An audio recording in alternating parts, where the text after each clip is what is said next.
370 की ये बार बार बात कर रहे हैं 35 की। आदरणीय मोदी जी ने उसको इस तरीके से दफन किया है कि 370 साल भी लग जाएंगे, ये ढूंढने पे भी 370 और 35 नहीं मिलेंगे। नेशनल कॉन्फ्रेंस हो, पीडीपी हो, उनको दिख रहा है कि हमने जो 70 साल कश्मीरियों को भी बेवकूफ बनाया इस 370 और 35 के नाम पे। इनको जम्मू कश्मीर की वेलफेयर की चिंता नहीं है।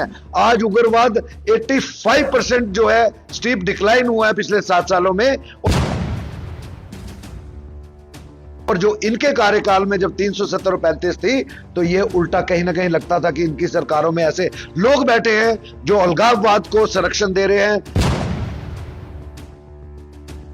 और अगर दोबारा ये ऐसी कोई गलती करते हैं तो इसको हम कहेंगे ये ब्लंडर है, ये गलती नहीं, एक जुर्म है। जय हिंद, जय हिंदुस्तान जिंदाबाद। आप देख रहे हैं जेके मीडिया। मैडम महबूबा मुफ्ती ने जो तिरंगे का अपमान किया है, तमाम लोग जो हैं, जो सच्चे देशभक्त है, राष्ट्रभक्त हैं, वो आलोचना कर रहे हैं। और क्या मैडम महबूबा मुफ्ती ने ये इंटेंशनली किया है या फिर जानबूझ के किया है? आज देखिए हर एक सवाल जो है सोशल मीडिया में उठा रहे हैं। आज इसी मुद्दे पर चर्चा करने के लिए मेरे साथ जोरावर सिंह जमवाल है, जो कि भारतीय जनता पार्टी के प्रवक्ता हैं। जोरावर जी, ये हो क्या रहा है? क्या चाहती है मैडम महबूबा मुफ्ती? क्या लग रहा है कि जो तिरंगे का अपमान किया गया है, सबके सामने किया गया है, आपके हिसाब से क्या लग रहा है कि एक प्री प्लान किया गया था? ऑब्वियसली मैडम महबूबा मुफ्ती कोई नाबालिग नहीं है, कोई बच्चे नहीं हैं, और एक बड़ी सीनियर पार्लियामेंटेरियन हैं, चीफ मिनिस्टर रही हैं जम्मू कश्मीर की। और अगर वो गलती दिख भी गई तो उसको दुरुस्त क्यों नहीं किया गया? अगर वो दुरुस्त किया जाता तो दिख जाता कि गलती किसी भी इंसान से हो सकती है।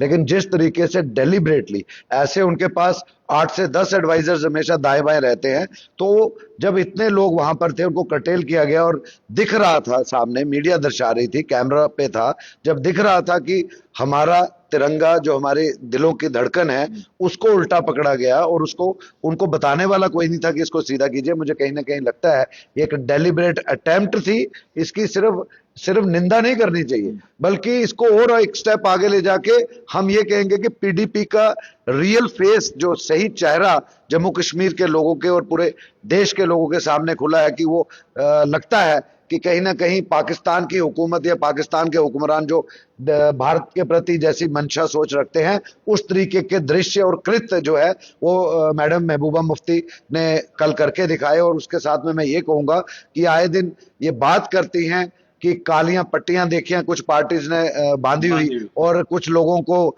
जो अभी के चीफ मिनिस्टर है नेशनल कॉन्फ्रेंस के उमर अब्दुल्ला साहब, वो भी कहीं ना कहीं कह रहे हैं कि शायद गलती हुई होगी।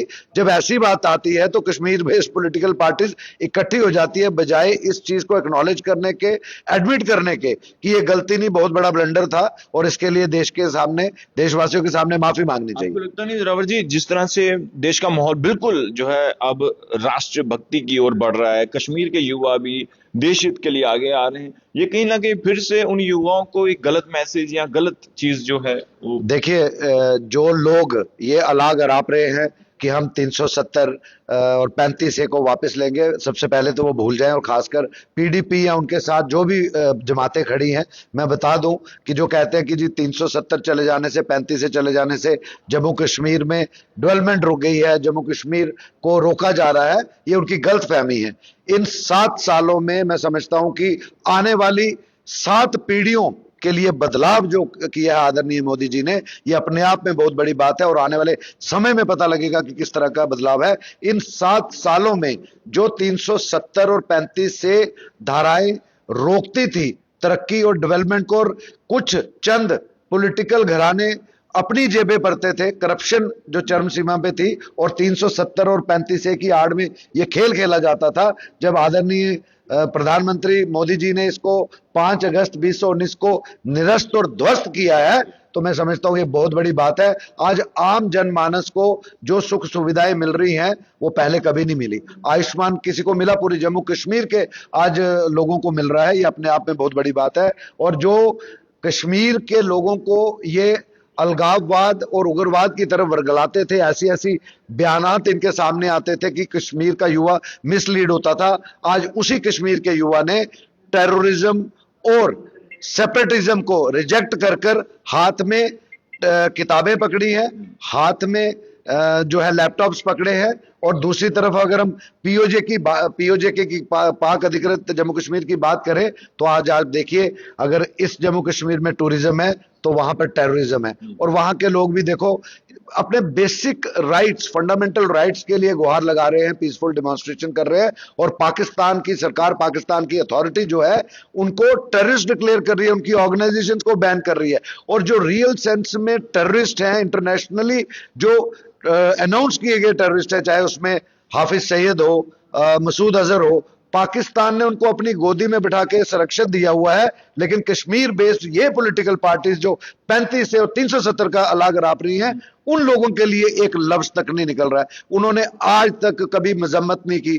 आज तक क्या वो जम्मू कश्मीर जो आज कुछ हिस्सा जो जम्मू कश्मीर का पाकिस्तान के जबरन कब्जे में है, वहां पे निर्मम हत्याएं हो रही हैं, तो आज नेशनल कॉन्फ्रेंस और पीडीपी और ऐसी जमात के लोग चुप क्यों हैं? क्यों नहीं ओपनली बाहर आते और पाकिस्तान मुर्दाबाद क्यों नहीं कहते हैं?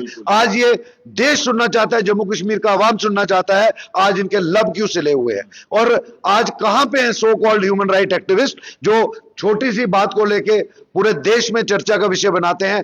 आज 90 दिन से ज्यादा हो गए हैं और इतनी निर्मम हत्याएं मजलूमों की, मासूमों की, बच्चों की, और ये कश्मीर बेस्ड पार्टीज जो है कुछ नहीं। कल आपने देखा तिरंगे का तो अपमान किया, कैंडल लाइट्स, मोमबत्तियां जलाई जा रही है। अरे 2 मोमबत्तियां, 2 दिए आप उन जम्मू कश्मीर जो पाक अधिकृत उसमें है, तो कम से कम उनकी सहानुभूति के लिए, उनकी उसके लिए आप एक श्रद्धांजलि का वो रखते, नहीं कर सकते। क्यों? क्योंकि पाकिस्तान में बैठे इनके आका जो है वो नाराज हो जाएंगे।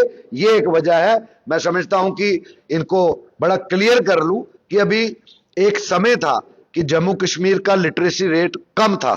आज सबको ये अपने आप में, being a citizen of Jammu and Kashmir, मुझे खुशी होती है, और हम सबको, आपके सुनने देखने वालों को भी खुशी होगी कि हाल ही में 99% जो है पढ़ने लिखने का rate, literacy rate Jammu Kashmir में हुआ है। तो ये कहने का मतलब ये है, चाहे पहाड़ में हो, गांव में हो, देहातों में हो, नौजवान जो है आज पढ़ रहा है, आज कलम उठाई है, आज किताबें उठाई हैं। लेकिन कुछ लोग नहीं चाहते कि जम्मू कश्मीर का नौजवान, खासकर कश्मीर का नौजवान जो है कलम उठाए, किताब उठाए, वो गन उठाने पे मजबूर कर रहा है। और मुझे लगता है कि जिस 370 की ये बार बार बात कर रहे हैं, 35 की, आदरणीय मोदी जी ने उसको इस तरीके से दफन किया है कि 370 साल भी लग जाएंगे, ये ढूंढने पे भी 370 और 35 से नहीं मिलेंगे। सही कहा जोरावर जी ने, 370 साल भी लगा लोगे तब भी जो है 370 जो है वो वापस नहीं आएगा। आखिरी सवाल मेरा रहेगा जोरावर जी, जिस तरह से मैडम महबूबा मुफ्ती ने उल्टा तिरंगा पकड़ा है,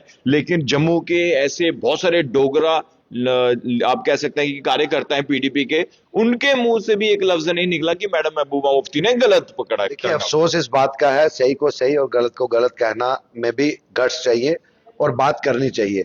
और आपका डेमोक्रेटिक और फंडामेंटल राइट है, जो कोई भी अगर अपने तिरंगे के लिए नहीं बात कर सकता हो तो उससे आप क्या एक्सपेक्ट कर सकते हैं? मैं किसी को इंडिविजुअल को आइडेंटिफाई करके नहीं कहूंगा, लेकिन अफसोस आता है, उनको भी अपनी थॉट्स में कहीं ना कहीं अपने अंदर चिंतन करना चाहिए कि आपकी आत्मा कहाँ है, क्या आप भारतवासी हैं कि नहीं है, या आप सिर्फ कुर्सी या चंद छोटी सी पावर के लालच में अपना सब कुछ, अपना कॉन्शियस मान जो है वो बेच रहे हैं। मुझे लगता है कि ऐसे लोगों को जो ये कहते हैं कि हमें कुछ नहीं मिला, जम्मू कश्मीर में कुछ नहीं हुआ, तो जो नए आयाम स्थापित किए हैं इन 7 सालों में, कश्मीर से कन्याकुमारी तक जो ट्रेन आई है, जो इंटीग्रेशन हुई है, ये अपने आप में बेमिसाल है। सड़कों के जाल, इससे पहले पक्षपात होता था, जम्मू रीजन के साथ नाइंसाफी होती थी, लेकिन आज आप देखिए प्रॉपर डिस्ट्रीब्यूशन ऑफ फंड्स हो रहा है। किस तरह का वो नहीं हो रहा। हाँ, वो बात अलग है, इनको नहीं नजर आ रहा कि कश्मीर का जाफरान और डोडा किश्तवाड़ के इलाके का लेवेंडर आज इंटरनेशनल लेवल पर बिक रहा है। आज जम्मू कश्मीर की ये जो हमारी प्रोग्रेस है वो कहीं ना कहीं इंटरनेशनल लेवल पर दिख रही है।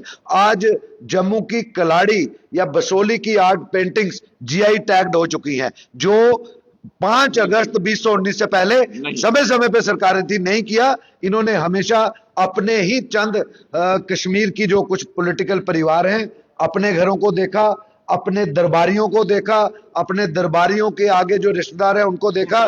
यही वजह है कि आज कहीं ना कहीं चाहे नेशनल कॉन्फ्रेंस हो, पीडीपी हो, उनको दिख रहा है कि हमने जो 70 साल कश्मीरियों को भी बेवकूफ बनाया इस 370 और 35 के नाम पे, आज वो कश्मीर का नौजवान, कश्मीर की बहन, जम्मू कश्मीर का लोग देख रहे हैं कि ये बेवकूफ बनाने वाला जो इनकी प्रथा थी आज वहां पे भी एक्सपोज हो गए हैं। तो इनको लगता है कि इनकी राजनीतिक रोटियां, राजनीतिक जो बिसात है, आहिस्ता आहिस्ता आहिस्ता समाप्त हो रहा है। सिकुड़ती जा रही है और दिन दूर नहीं है जब ये हाशिए पे आएंगे। इनको यही चीज मार रही है, इनको जम्मू कश्मीर की वेलफेयर की चिंता नहीं है।